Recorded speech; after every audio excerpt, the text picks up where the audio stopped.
I believe there's only 3 reasons people are not rich. One of 3 reasons. They're either stupid, arrogant, or lazy. Stupid is actually the smallest category. People think, oh, you know, there's a lot of stupid people. There are, but I know a lot of stupid people with a lot of money, right? There's so much money in the world. To be too stupid to generate money, I think is less than 5% of the population who are genuinely too dumb to ever make a good wage. Then you have arrogant and lazy, and these are the 2 most common. Lazy because people just, oh, you know, but I need time to myself. Oh, you know, but it's the evening. Or, you know, it's hyper competitive. There are people who do not need times to themselves. There are people, there's an Indian in Islam, or there's a guy in Islamabad who'll do your job online for $3 an hour and he doesn't sleep. You're gonna lose, right? So if you're gonna be lazy in any regard, you have to understand there are people like me who are billionaires who work 18 hours a day. When I finish this, I get into my car and I open my laptop and I work on my way to my next appointment. And then I'm gonna work all night till the day I go. When I go to sleep, I close my laptop and I'm asleep a minute later. I work, that's all I do. So lazy is a big problem because people go, oh, but I just want to relax. If you just want to relax, that's fine. But you're competing against people who just don't want to relax and you're going to lose. And the last, and I'd say that's around, a lot of people have that element to them. A lot of people are lazy. That's about 50% of people. But the main reason people are not rich is because they are arrogant. 50% of people are brutally arrogant. And I'll give you an example. I have a school where I teach people how to make money online. It's called The Real World. It was called Hustlers University. It's now called The Real World. TheRealWorld.ai. You can see it at CobraTake.com. I sit here as a billionaire and I sit and say, I will teach you how to make money online. Anybody, 18 modern wealth creation methods. It's $49 a month and I will teach you. And people will sit there in their brutal arrogance and as a brokey with no money and go, yeah, but can he really teach me? I have everything you've ever fucking dreamed of. I have all the money, you have nothing, and you're so arrogant that you believe you know more than me, or that you can do it without me, or that I don't know how to teach you. The arrogance of people is truly mind-bending. If you know so much, why are you broke? You obviously don't know. If I want to learn how to box, I wouldn't walk into a boxing gym, find a guy who can box and go, yeah, you know, not bad, but can he really punch? Like, this is how people think when it comes to money. You guys are all successful enough. You can sit there and say, look, I do X, Y, Z. I have X, Y, Z. You don't have it. So do you want to learn how to play piano from the piano teacher, or do you want to sit there as an arrogant brokey? Most people are brutally arrogant, and you can sit there and you can try and help them, and they're just so arrogant. They think, oh, I can do it myself, or I'll work it out myself. I don't need help. And it's arrogance, and it keeps them at the bottom. Everything great that's happened to me in my life, someone taught me. I had a kickboxing coach. My dad was my chess coach. You get taught things. To sit there and think you're too good to learn, well, this is the problem. Most people are broke. Most people are broke because they're arrogant, bro. It's the truth. It's nothing to do with how stupid they are. They're just arrogant people. You know what's a fantastic motivator for men? Shame. I'm telling you now, it works. Shame. If I'm around my house and someone was getting fat and all of us were to go, you're a fat fuck, what are you eating that for? I guarantee they'd train. Shame works with men. And you talk about this, and this is the reason I promote brotherhood. The reason I am the man I am is not just because I'm so fantastic. It's because I, even now to this day, live with 6 men. I live with my fight coach. I live with my brother. I live with some of my old friends I've had for 20 years. We live in this big ass compound, this huge house. If I wake up and my brother's been training an hour and a half, I feel so annoyed and angry and guilty that I have to go and beat him now. So that competitiveness keeps us constantly at edge. People say me and Tristan are best friends and our brotherhood is fantastic, but it is based on competitiveness. But we don't compete against each other. We compete to prove to each other we're a good teammate in the battle against the Matrix. How do you get there? Because I've seen a lot of men get torn up by that. Yeah. So how do you get to a healthy way where we're competitive, but it's not going to destroy our relationship? Well, you have to understand that there's enough outside enemies. You have to put your ego aside and say, look, there's enough people who already want me dead. We're the same blood. Can't we at least unite against all the people who want me dead? I want you. I'm in competition with you, Tristan.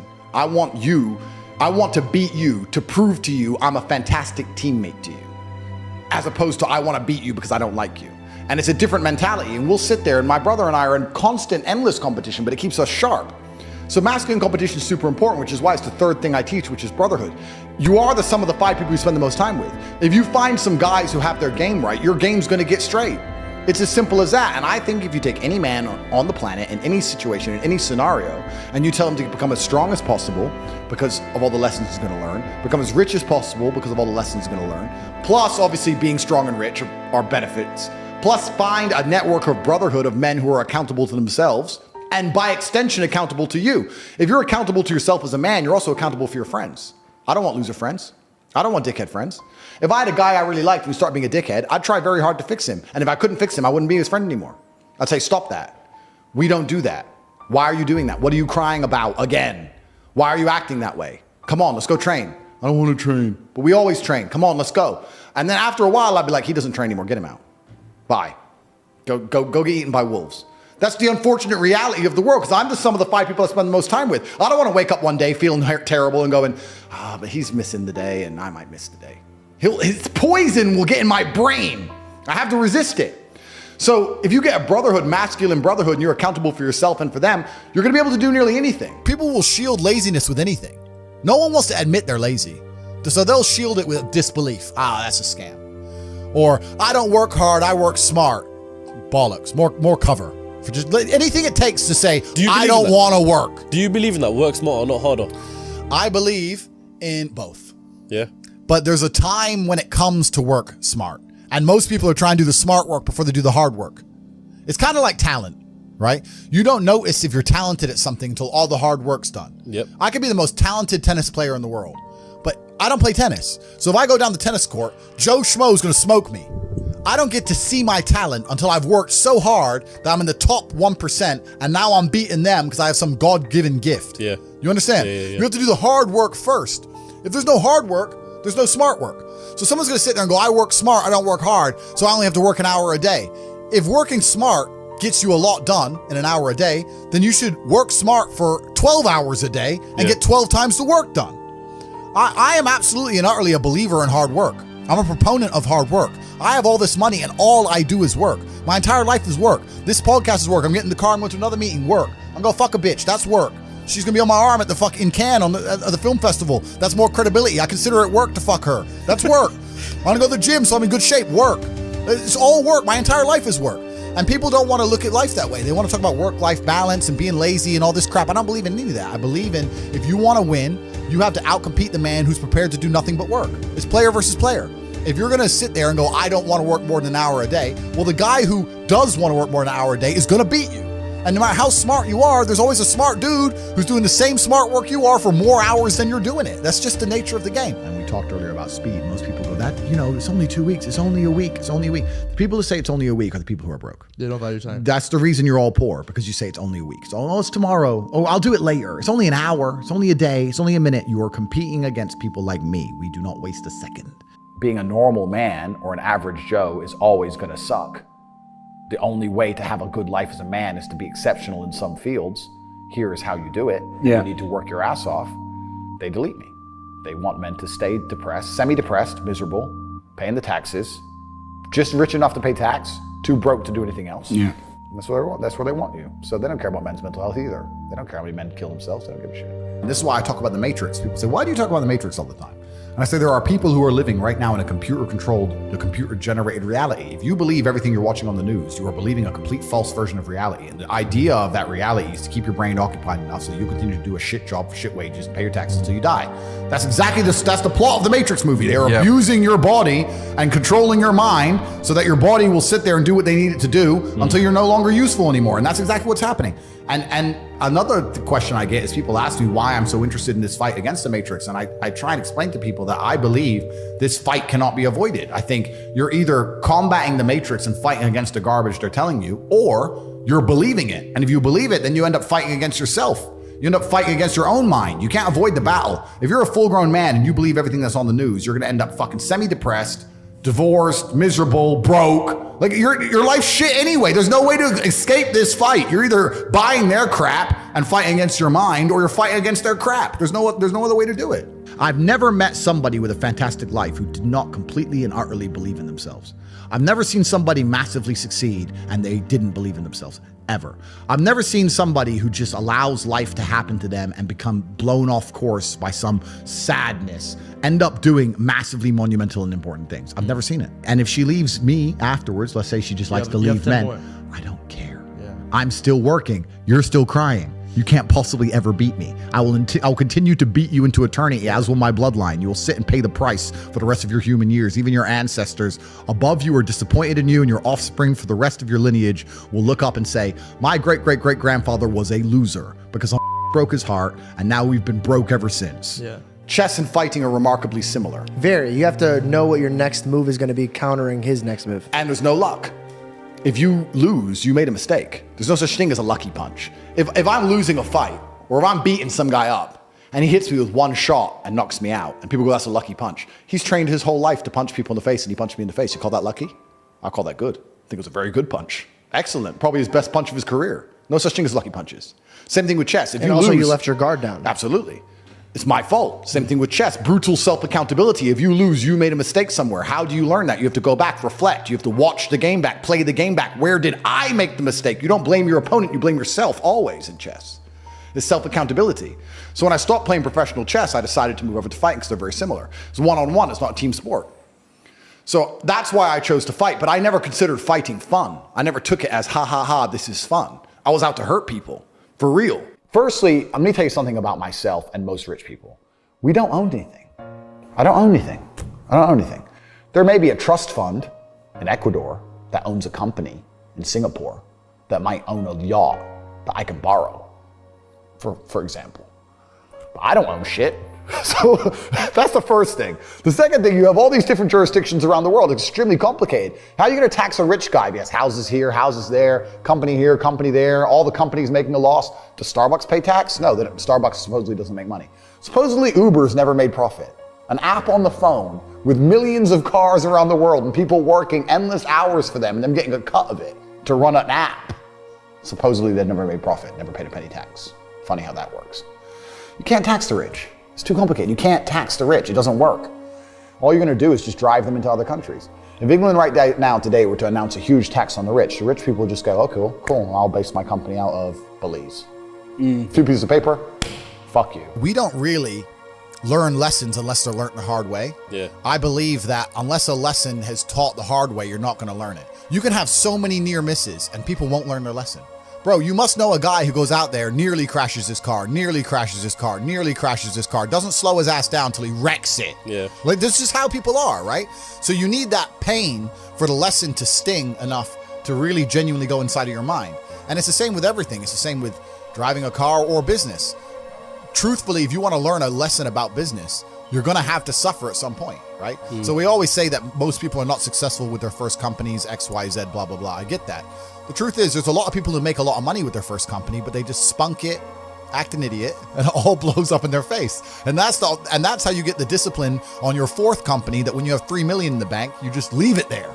You know, and don't be done with it. So you need to go through some pain. You need to experience some negative things. You need to have to a degree some trauma to really even learn any lessons. So yeah, business studies, you're right. The book, that's not going to teach you anything about business. You need to get out there on the streets. You need to make mistakes. You need to suffer. You need to have the tax man knocking at your door. You got to deal with all that stuff so that you make sure it doesn't happen again. I really think that humans are stupid enough to only learn the hard way. That's kind of how it works. The problem with owning something is that it can be taken from you.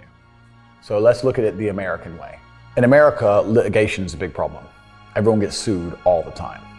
So you don't want to own anything, because if you get sued, then you're going to have to pay that debt, and you might have to sell your assets to pay that debt. Not if it's in a company though, if it's in a limited company. Correct. This is the point. So Yeah. people don't own anything themselves. Okay, so they only feel their company. It's a limited company owns it, Yeah, a trust yeah, owns it. exactly. So you understand what I'm saying? Yeah. Look at the Panama Papers. Yeah. Look at it. And then it gets really complicated. And this is what I'm saying, where the average Joe Schmo at home has no idea how Exactly. this stuff Yeah, works. yeah. Because let's look at Nike, for example. Nike doesn't pay any tax. Why does Nike not pay tax? Well, I'll give you a very simple version. They have two companies, one set up in Belize with a 1% tax rate, one set up in Europe. The one set up in Europe sells Nike trainers, pays all the staff, pays the stores, sells all the shoes, makes all the money, boom, boom, boom, makes millions and millions and millions in profit. The one in Belize owns the trademark. So after 100 million, 200 million, whatever it is, comes into the European company. The European company has a debt to Belize to use the trademark of all the profit. Isn't that coincidental? Yeah, right. That goes to Belize. Then Belize government comes along and goes, give us 1%. Nothing. Boom, boom, done. Tax paid. It's all a scam. It's all a lie. It's all a scam. The person who get fucked, it's always the same. It's the guy in the middle. Yeah. The guy in the middle is going to get wrecked. It makes me laugh when they talk about, we're going to increase taxes, da-da-da. When they talk about increases taxes, they're not trying to chase down the billionaire on his yacht, because they can't. They're trying to chase down the guy with an address, who can't move, can't leave. He has a mortgage debt, 2 kids and a dog, living somewhere in Sunderland, and he's stuck there. I walk in a gas station, put a mask on. No, I won't serve you. Okay, is the gas free? because I filled up. So you're gonna take my money or I'm gonna have free gas? No, you have to pay. Well, then fucking serve me, dummy. Put a mask on. No, it's just some stupid thing. In the end, they take my money. It was a big waste of everybody's time. And I'd say to them, bro, you're earning 700 pounds a month working for a corporation that wouldn't give a fuck about you if you got stage 5 cancer.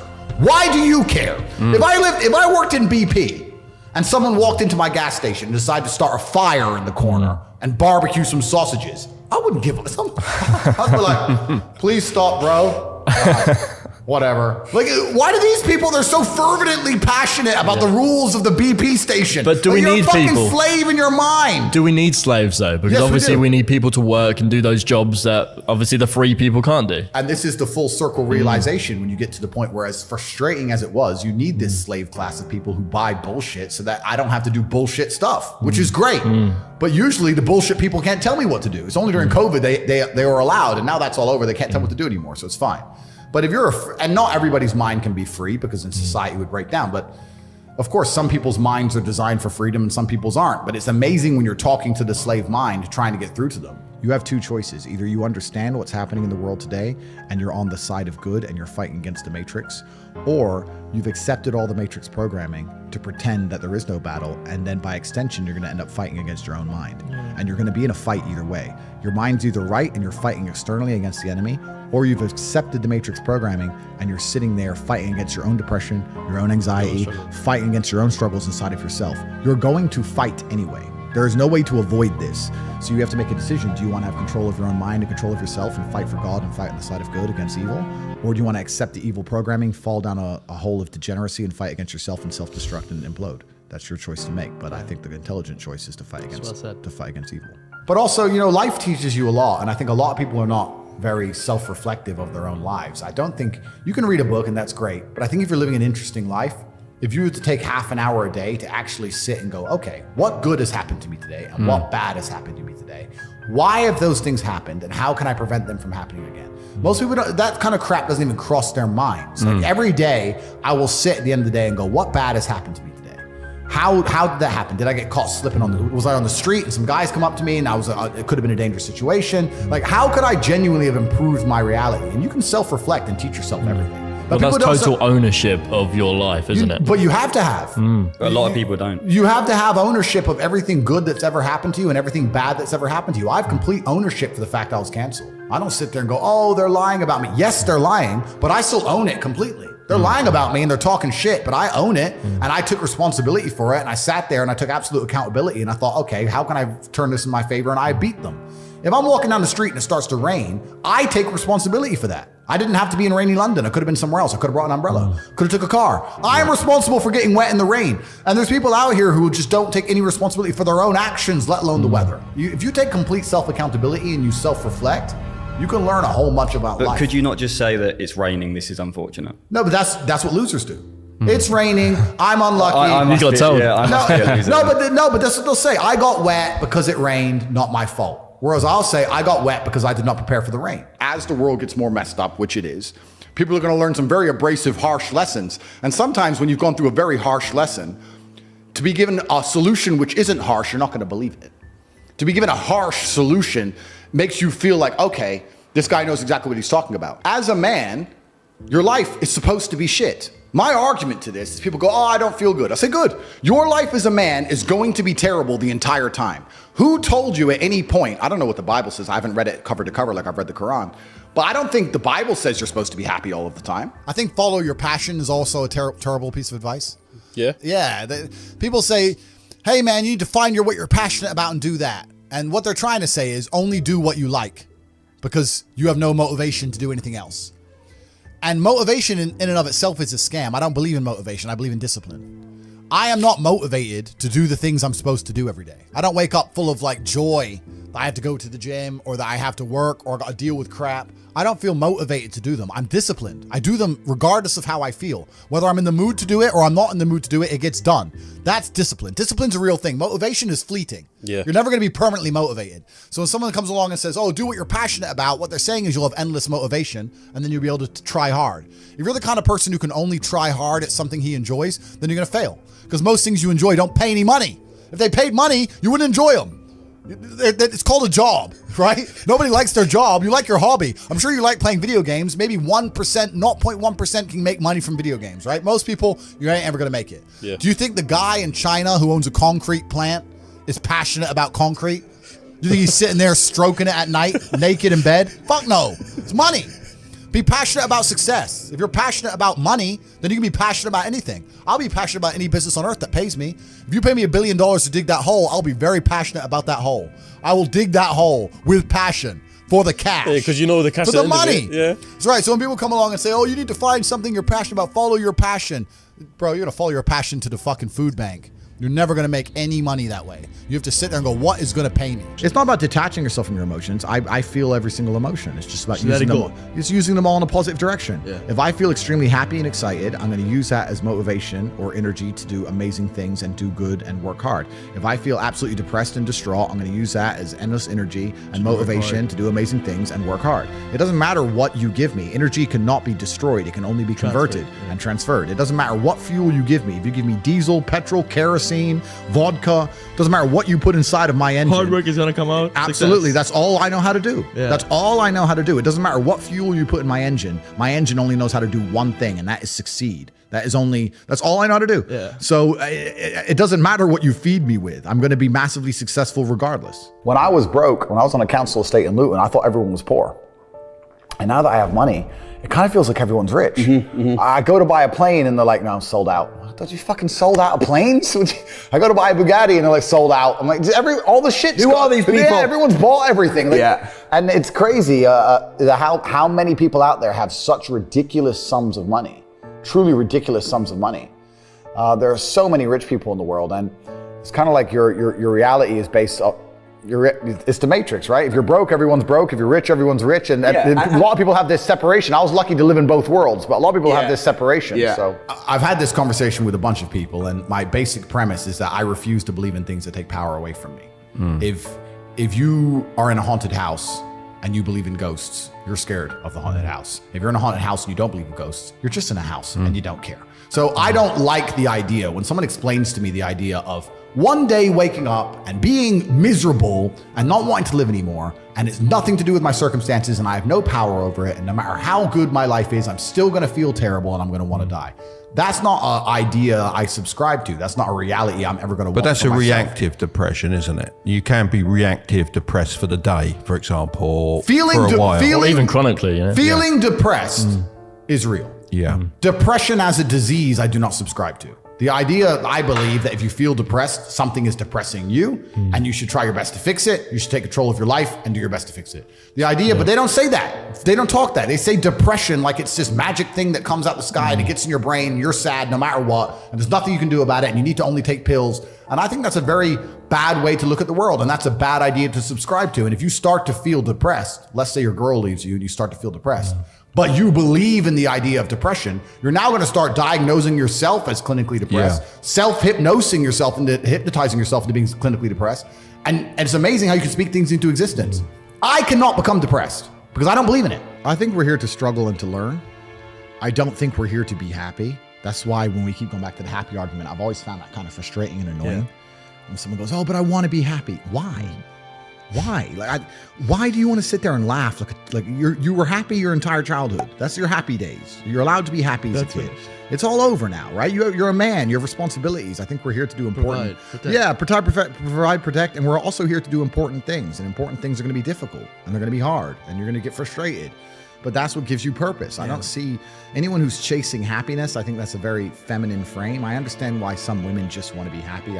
I don't know how it feels to be a girl because I'm not one. But in my experience, I know women who just want to be happy. Yeah. Girls just want to have fun. Fine. But you're a man, right? And if you're a man, then it's absolutely an utterly different experience of life. I think we're here to struggle. I think we're here to endure pain. I think we're here to just see how hard we are to kill. I think that going through terrible things and living through them and coming out the other side is one of the most fantastic things about being human. I think that it's almost like once you understand what life is really about, there's no emotion which isn't enjoyable. The only emotional state which can be seen as detrimental is feeling nothing at all. But if you're sitting at home and you're feeling truly heartbroken, at least you're feeling something, right? And I think that's the whole part of being human. I think we're here to struggle. I think we're here to go through pain. That's I wake up each day and go, what can I attack? What problem can I solve?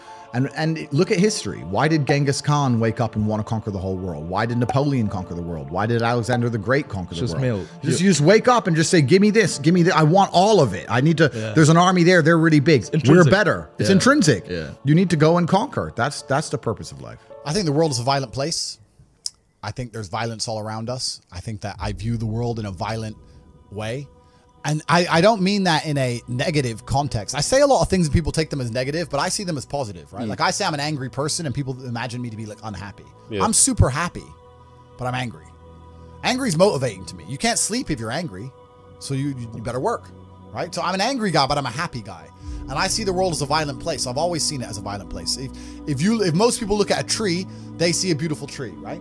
If I look at a big, strong, beautiful tree, I think he must have fucked up every other little sapling around him. He took all the water, took all the nutrients, he destroyed them all. There was once 20 trees, and all 19 are dead. And they got one tree left, the big G, top G tree. Top tree. Tate. That's it. That's violence. Violence got him there, right? He destroyed his enemy. That's how he got to the top. You see a beautiful tree, I see violence. You understand?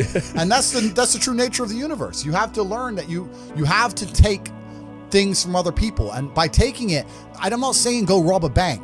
I'm not saying that. I'm saying completely the opposite. You can be a philanthropist. I'm taking money from everyone inside of Hate You, but I'm changing their lives. It's a good thing. You can take money in a positive way. Most people don't look at life that way. And when you look at life that way, you need to start identifying. One of the things we teach inside of Hate You is to identify every single time your money is taken from you. The only thing I will say I don't like about being banned is that you get 3 lives when you attack powerful people. They first ban you and try and shut you up. Secondly, they'll put you in jail for something you didn't do. And thirdly, they'll kill you. So I've used my first life, which is kind of upsetting when you know that next is going to be some false charges. The 2 worst ones. Yeah, and if you survive the false charges, you just die. Jesus. So that's kind of upsetting. I like to think that people at home know if I ever ended up in a jail cell and the media started printing lie, that they'd know it's a pure lie and they made it up. Yeah. But that's kind of scary. Outside of that, the ban in and of itself has not. I don't care, bro. It's made no difference to my life. You need to get a piece of paper or understand on a scale of 1 to 10 and say, how stressed do I want to be?